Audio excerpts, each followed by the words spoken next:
একবার গণেশজি ভগবান শিবকে বললেন, পিতাশ্রী, আপনি চিতার ভস্য মেখে আর মুন্ডমালা পরে থাকেন, এটা একদম ভালো দেখায় না। আমার মা গৌরী অপূর্ব সুন্দরী, আর আপনি তার সাথে এই ভয়ঙ্কর রূপে থাকেন।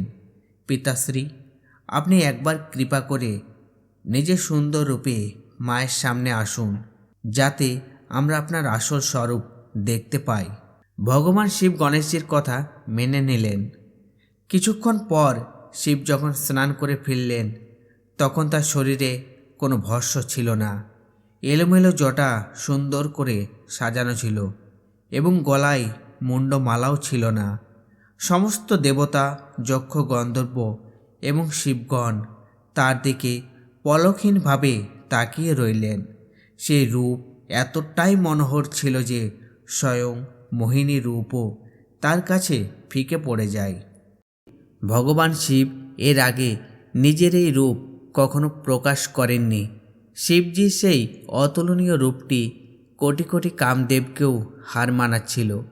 গণেশজি নিজের পিতার এই মনোমুগ্ধকর ছবি দেখে স্তব্ধ হয়ে গেলেন এবং মাথা নত করে বললেন, আমাকে ক্ষমা করবেন পিতাশ্রী, কিন্তু এখন আপনি আবার আপনার আগের স্বরূপ ধারণ করুন।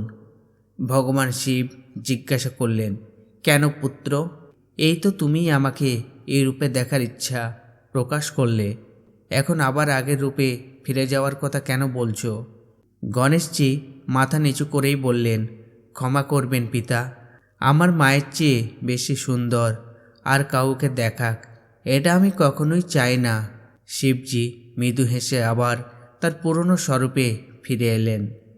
অনেক সন্ত মহাত্মারা তাদের অভিজ্ঞতায় বলেছেন যে শঙ্কর অত্যন্ত সুন্দর, কিন্তু তিনি নিজের আসল স্বরূপ কখনো প্রকাশ করেন না, কারণ তাতে তার প্রিয়তম আরাধ্য শ্রী রামচন্দ্রের সৌন্দর্যের যশের প্রশংসা কমে যেতে পারে। অর্থাৎ তিনি চান না তার রূপ তার আরাধ্যার চেয়ে বেশি আলোচিত হোক। ওম নমঃ শিবায়।